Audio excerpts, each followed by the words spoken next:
Oh ngeri, ngeri. Kalau main di Plus-plus pelabuhan itu harus kuat mental. Nongkrong sama pribumi sini, kita sama lingkungan sini. Akhirnya saya jadi persaudaraan. Awalnya berantem dulu. Berantem tuh ya? Berantem dulu saya. Dari ujung ke awalnya. ujung tuh ya? Iya, dari ujung ke ujung, tes mental, bahasa mental. tongkrongannya. Kalau yang katro pokoknya Kalau kena yang jajah katro aja ya. dijajah Jajah habis. gitu. Lobby-lobby entertainnya gitu, partnernya gitu, rekan bisnisnya. Padahal mah ya Sansipa, ya itulah kita nggak boleh jujur-jujur amat Bener, sih hidup ini. Akhirnya kalau jujur ya kayak pribadi saya Kayak lu terbuang gitu. Terlalu idealis ya? Iya, terlalu idealis saya, terbuang, terpinggir.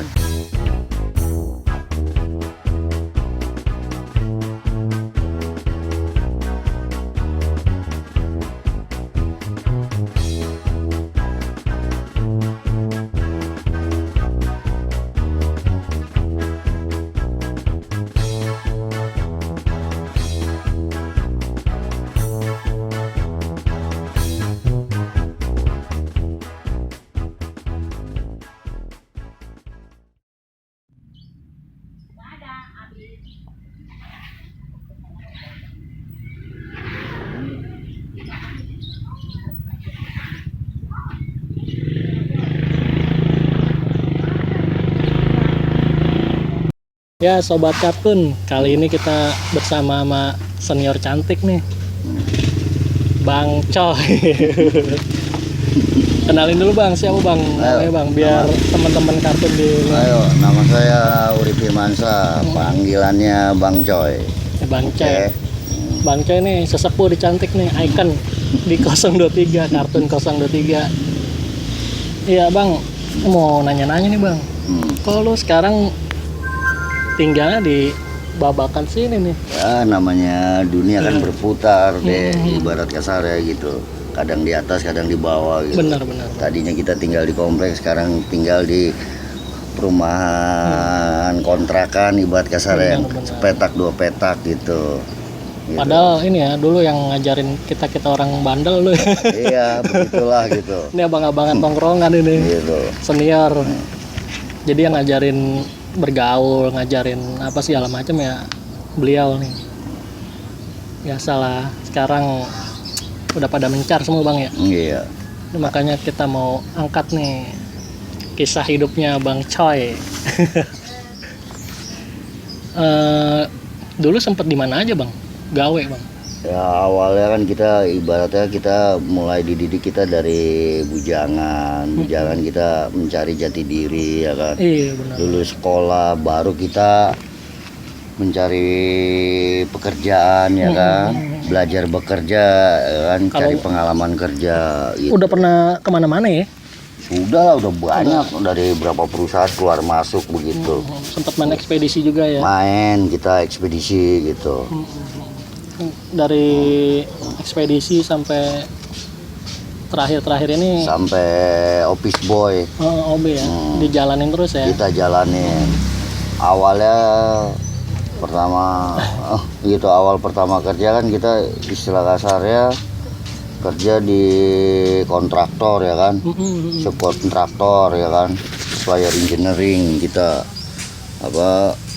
ngedandanin mesin-mesin perusahaan teh botol, Coca-Cola kayak begitu. Keren di kawasan tuh ya? Iya, di kawasan industri kita. Zaman Bang Coy kontraktor tuh gue masih STM kuliah ya. Lo masih SMP, masih iya SMP gitu. SMP STM lah lo. Menjelang lo SMP STM gitu. Lo masih pada sekolah kan. Masih titik gitu. Iya, kita udah kemana-mana lah kan. Bergaulnya udah malang melintang lah ya kan. Mulai itu kita mulai kenal dunia kerja. Oh, perusahaan begini kan cara kerja di perusahaan gitu, menghadapin orang di lapangan ya kan, menghadapin orang kantor itu beda-beda aturan mainnya gitu deh. Nah dulu tuh proyek apa Bang yang pernah paling gede yang lu lakonin tuh Bang pas lu gawe Bang? Katanya pernah tanda tangan sama direktur apa yang di Bandung itu? Yang di Bandung, pengalaman yang paling berharga saya. Walaupun cuman tamatan sekolah pas-pasan gitu, saya pernah mendandatanganin suatu tender di perusahaan Bandung, ibarat kasarnya mengambil barang di Bandung, subkontraktor juga mau pakai ekspedisi saya gitu. Jadi dia pengiriman barang-barang proyek dari Bandung ke Kalimantan Timur gitu. Dulu ekspedisi Priuk ya? Tanjung Priuk Gue gitu. pernah ke situ juga tuh ya. Iya. Yang punya Bang Epeng ya? Iya, Pak nama Haji. perusahaannya PT Eka Nusantara. Iya, Pak Haji Custom. Gitu. Nah, Ikan saya suatu kebanggaan gitu, tender menang kita survei barang kita ambil barang pakai tracking dari Bandung ke pelabuhan, dari pelabuhan naikin ke atas kapal, dari atas kapal kita kirim ke Kalimantan dari Tanjung Priuk. Itu sampailah di tempat kita itu. Ekspedisi udah. Tuh udah kemana-mana ngirim tuh Bang. Iya, udah kemana-mana seluruh Indonesia. Terus kerjasama kontrak juga dengan Kopindosat, dengan Indosat, seluruh tower seluruh Indonesia kita kirim-kirim semua, seluruh Nusantara. Kisah hidup saya tuh di perusahaan ekspedisi keras Iya, itu saya bilang pernah di dunia pelabuhan. Gitu. Itu entertainnya ngeri tuh Bang. Oh, ngeri. Kalau main di Plus-plus tuh pelabuhan ya. itu harus kuat mental. Kuat mentalnya apa? Kita berhadapan sama aparat, sama bea cukai, sama anggota, sama preman mafia. Itu kita hadapin semua. Gitu, tergantung di Kalau lapangan. yang setengah-setengah mah lewat. Oh, jangan dah gitu. Itu yang saya alamin gitu loh ibaratnya. Gitu. Nah, habis dari Eka Nusantara sempat ke mana lagi tuh Bang? Dari Eka Nusantara saya kurang lebih 5 tahun lebih tahun lah ya. saya. Lama. Terus saya mengundurkan diri di perusahaan. Itu sempat Saya nikah sempat juga ya? ngedrop gitu. Nikah tuh di Eka Nusantara. tuh Saya ya? sempat nikah dulu. Di Eka Nusantara habis dari nikah, bujangan sampai kawin ya. Dari bujangan sampai kawin di Eka Nusantara tuh hasilnya. Hasilnya. Hasilnya saya Jadi nggak buang-buang nggak dari buang perusahaan ya. Eka Nusantara, kebaikan dari bos. merintis dari Iya, nol. Saya bisa nikah dengan punya istri gitu. Udah selesai dari perusahaan Eka Nusantara, saya mengundurkan diri. Akhirnya saya nganggur di rumah. Akhirnya saya ngojek dulu gitu, ngojek di lingkungan. Ojek di lingkungan. Ojek pangkalan ya, di komplek-komplek, di kampung-kampung saya. Itu suka dukanya banyak lah Banyak ngojek. lah kalau ngojek ya. Banyak pangkalan Itu ojek. belum ada ojek online gitu ya. Belum ada. Saya nongkrong ojek aja diusir-usir. Ini zaman masih ojek pangkalan semua Ojek ya. pangkalan semua yang nguasain wilayah tongkrongannya masing-masing. Jadi Orang kita luar nggak ojek bisa baru, ojek apa diusirin. Disitulah kita ngadu mental, ngadu kekuatan, ngadu nyali, ngadu pergaulan, bukannya ngadu berantem, bukan. Gitu, pendekatan aja kita. Padahal mah dari ujung ke ujung kenal semua tuh Bang. Padahal saya dari ujung ke ujung preman manapun saya bergaul, tapi saya nggak mau cari macem-macem. Iya. Saya mau cari makan. Cari makan. Itu intinya. Kalau saya duetin bisa. Bisa ya. Saya emang nggak ada takutnya sama orang gitu ibarat kasarnya. Masalahnya pengen nyari yang Nyari halal kehidupan ya. yang berkah aja, yang halal gitu saya. Itulah dunia kehidupan. Kadang kita nggak nyangka. Tadi saya udah enak di atas, kehidupannya, keuangannya lumayan. Begitu ngedrop jadi tukang ojek ya, jadi ngalamin ngambil duit receh-recehan lah. Disuruh orang, diperintah orang. Lagi zaman di kantor mah saya yang perintah orang. Perintah orang ya. Saya yang bisa perintah orang Jadi untuk orang dari sana atas sini. nih sampai Ke bawah ngedrop sampai titik nol nadir. minus nggak? Minus, bukan ini lagi minus. Apalagi zaman sekarang ini Bang. Iya, Wih, apalagi nyari zaman duit sekarang nih. corona ini saya. Susah banget ya. Lebih parah lagi saya bilang. Itulah pengalaman saya di ekspedisi. Habis itu di mana Bang? Apanya?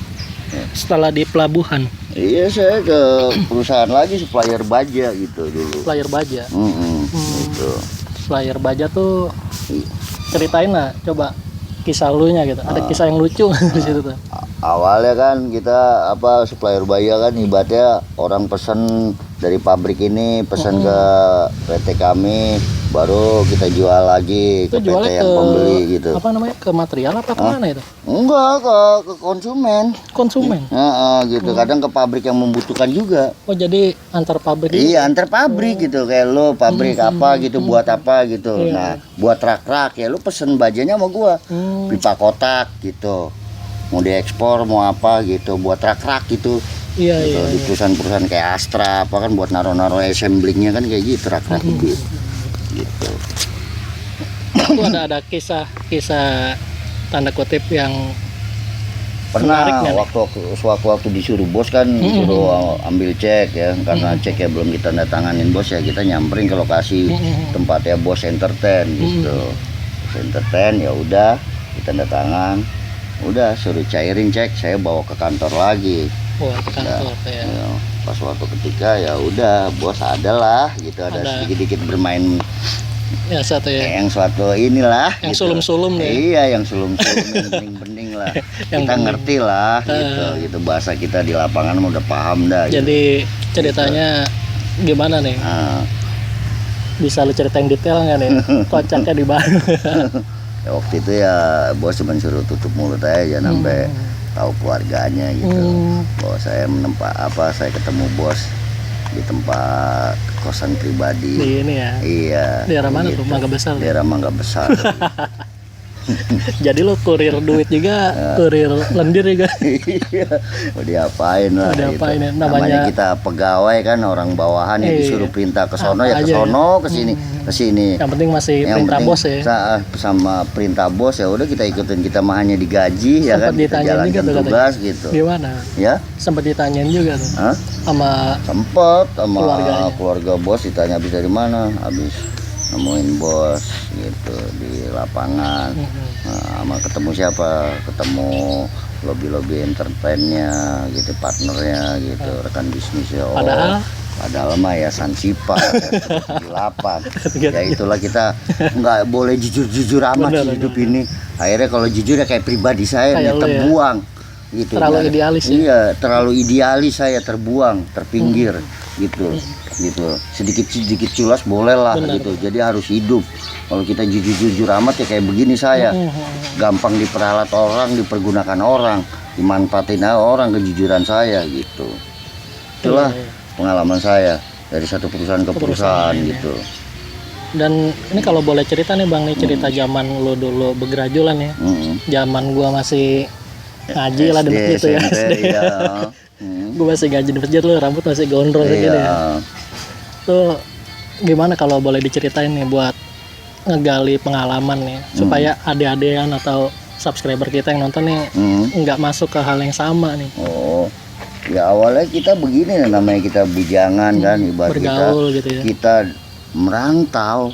Saya dari Tanjung Priok merantau ke Bekasi tahun 8889. Buset. Itu dalam keadaan masih rawan perumahan-perumahan komplek-komplek, masih sepi penghuninya, masih jarang, masih takut orang injak Bekasi. Ya udah, berhubung perumahan lama-lama dibangun, tambah banyak penduduk di Bekasi, tambah maju dan modern di Bekasi. Awalnya di sini gitu.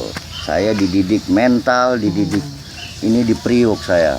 Nah, sampai di Bekasi saya terapin di nyebarin lingkungan bendera saya, di lingkungan saya sama adik-adikan saya. Disitulah saya bergaul, Nyebarin bendera tongkrongan, cantik tuh. ya nyebarin bendera lah. Ibaratnya saya nyari nama, pengen tahu sih, saya bilang pergaulan orang Bekasi, pergaulan lingkungan sini. Saya beradaptasi begitu, nongkrong sama pribumi sini gitu, sama lingkungan sini. Akhirnya saya jadi persaudaraan. Awalnya berantem dulu, Berantem tuh ya. saya Dari ujung ke awalnya. ujung tuh ya. Iya, dari ujung ke ujung, tes mental bahasa tongkrongannya. Kalau yang katro pokoknya Kalau kena yang jajah. katro aja. dijajah Jajah habis. gitu. Gitu, saya ribut jembatan 1, jembatan 2, jembatan 3 dan seterusnya. Narogong, Rawalumbu, Pondok Hijau, Pondok Timur, Jatimulya. Itu saya alamin dulu pergaulan saya tongkrongan. Sampai ke terminal, ke Bulak Kapal, Asrama Auri, gitu. Sampai ke Keranji, itu saya pergaulannya. Karena saya bukan anak mami, bukan anak rumahan. Saya bergaul nggak betah, saya tinggal di komplek. Karena biasa saya tinggal di padat penduduk di Tanjung Priok, lingkungan keras. Keras tuh ya. Nah, gampang nyari duit. Gampang nyari Dan duit. begitu di sini saya bingung vakum. Saya nggak tahu mau nyari duit kemana. Nyari duitnya gimana tuh Bang? Pas Kayak- dulu. Ya, akhirnya saya ketemu tongkrongan, ngobrol, berantem dulu. Akhirnya nguasain lingkungan. Jadilah saya Raja ibarat kecil ya. kasar Raja kecil lah raja ya. kecil di lingkungan kampung lah. Ya, setiap pedagang kita jatah-jatahin. Itu awal mulanya. Nah, dia ngerti ada take and give, timbal balik. Lu boleh dagang di wilayah kita, ada timbal balik ya. Kalau kita lagi nongkrong, kita minta rokok sebungkus, itu doang, bukan pemalakan, bukan penindasan gitu. Dia dagang aman, nyaman, kita jaga ya. gitu. Nggak kita resein ya. Nggak kita resein, nggak ada kita ini. Nah, pedagang juga seneng timbal baliknya ya gitu. Kalau zaman sekarang kan kita pedagang beli lapak, beli wilayah. Kalau kita enggak, zaman dulu lu boleh dagang silakan. Dagang aja gitu. Nah, lu mau dagang pempek, mau dagang bakwan, mau dagang nasi goreng, mau dagang ayam goreng, semua. Tapi kalau kita lagi nggak punya duit, kita minta nasi goreng, minta itu, dia ngelayani, ngasih, bukan minta jatah gitu. Jadi ada timbal baliknya. Alhamdulillah lah, orang ngenalin saya begitu sama pedagang. Kita tanggung jawab, pedagang diresein, ada yang malah kita yang maju. Kita yang maju. Itulah awal mentalnya saya di sini gitu. Nah terus kan nih sekarang nih saat ini nih kondisi lu lagi di bawah nih, lu udah ninggalin semuanya nih bang. Udah lu tinggalin, lu pengen nyari yang bener aja lah gitu. Tuh. Sekarang mau nyari yang benar. Nyari yang benar susah mah. Yang halal, yang haram aja susah. Lagi yang halal, itulah. Tapi serba salah lah kita keluar nggak ada pemasukan, di dalam nggak ada pemasukan. Ini cemberut mulu, muka berak, ya kan nggak ada duit gitu loh. Nggak kayak zaman dulu ya? Iya nggak kayak zaman dulu, nyari duit gampang. Gampang itu saya akui, nyari duit gampang. Jangan kan yang halal, yang haram aja gampang. Nah, kalau apalagi sekarang yang halal. Kegiatan ngapain nih kegiatan sekarang Ya, selain ojek saat online? Ini sekarang saya nimbrung di ojek online. Nah, habis dari ojek online ngedrop gara-gara corona. Corona nggak ada tarikan, sepi. Sepi tarikan, kadang narik, kadang nggak sama sekali. Udah 3 bulan, 2 bulan ini saya nggak ngejalanin ojek online, saking sepinya saya. Nah, serabutan aja nih. Iya, serabutan aja. Akhirnya saya ngojek ke Pangkalan lagi, sama juga sepi. Akhirnya udah saya pikir mentok sana sini, masa saya mau jadi penjahat lagi sih gitu. Saya nggak mau lah, saya bilang saya udah mau berubah gitu buat kasar ya. Akhirnya saya udah ketemu abang saya, keluarga saya ditawarin juru parkir. Jadi juru parkir ya? Iya, di lingkungan kita di komplek gitu, di Rawalumbu, pokoknya yang penting di mah Narogong. Biar kata kita kondisi di bawah tuh hidup harus jalan terus ya. Di situlah kita mental dididik gitu. Kita boleh mental tanggung jawab, nggak boleh cengeng gitu, nggak boleh ngeluh kesah, ngeluh gitu. Apalagi susah gitu. Putus asa tuh ya. Iya, putus asa mah jauh-jauh lah. Lu putus asa gini-gini gantung diri, cemen. Ibarat kasar ya. Kita lelaki, kita berantem apa jauh ke perut. Benar. Ibarat kasar ya gitu loh. Gitu. Ibaratnya kita salut, kayak ibarat kasar bukan kita ngebanggain preman ya kan, orang ngejambret, orang maling, orang ngerampok, itu buat anak bini dia, buat keluarga dia gitu, karena kebiasaan dia enaknya maling gitu, enaknya ngejambret, enaknya ngebegal gitu. Itu dia masih dia jalanin, kalau saya sudah tidak udah gitu ibaratnya. Tutup buku gitu, di situ ya. Tutup buku saya gitu, mending jalanin yang wajar-wajar aja lah. Biar kata dikit iya, walaupun ya. seperak 2 perak halal dimakannya berkah gitu. Itu yang udah saya alamin gitu. Oke deh Gitu. Nah ini kan lu juga politik tuh ngamatin ya dari Ya, dulu. Saya ngamatin. Jadi zaman dulu tuh lagi masih muda, gua tahu lu Satgas juga ya. Iya. Pada awalnya sih saya pertama simpatisan. Ya. Saya suruh cari masa, akhirnya saya jadi anggota. Ya. Jadi anggota saya dipercayakan sampai jadi satgas. Satgas dulu. Karena di wilayah saya pernah saya golin jadi anggota dewan. Tapi di itu tahun Kota berapa? Madya, Bekasi. Tahun 2000 berapa sih itu, lupa saya. Iya, pokoknya gua tuh masih piik. Iya, pokoknya saya pernah ngalamin dah ibaratnya sampai saya nyari masa, ikut kampanye ke Senayan, keliling-keliling. Ngegolin anggota dewan ya, dari ngegolin anggota dewan kita di sini di Kota karena Bekasi. punya masa ya. Iya, sampai punya masa dulu. Tetapi kita punya etika juga gitu, berbangsa dan bernegara gitu. Kalau bisa kita damai aja lah gitu. Jangan sampai kita menyinggung perasaan orang partai lain atau apa. Kita ini kan bendera kita kan merah putih dasar ya kan. Merah itu artinya berani, putih itu kita berwibawa, suci, bersih gitu loh. Jadi Ya alangkah bagusnya kan kita Indonesia ini cinta damai. Ya. Dari lambangnya merah putih, dari Pancasila gitu. Merah dan putih harus nyatu, Bang. Iya, harusnya kita nyatu gitu. Walaupun berbeda visi, berbeda apa, kita dalam rangka Indonesia gitu, NKRI gitu. Ya biar kata kita berada di kaum paling bawah ya. Iya, walaupun kita masyarakat marginal atau kita orang biasa, kita ngerti dikit-dikit lah kita gitu. Masyarakat juga nggak bodoh-bodoh amat gitu perkembangan politik gitu loh. Benar. Gitu loh. Apalagi zaman sekarang lagi zamannya susah-susah begini, orang gitu nyari ekonomi ya kan, gampang terpancing sulut emosi gitu loh. Gampang terprovokasi, itulah janganlah. Saya udah ngalamin di partai begitu, adu gontokannya, adu apa emosi, adu apa semua udah saya lakonin. Udah kalau bisa janganlah gitu. Kita cinta damai aja. Kita saling memaafkan lah. Karena kita satu bangsa anak Indonesia gitu. beda suku, beda ras, beda agama, kita tinggal di Indonesia.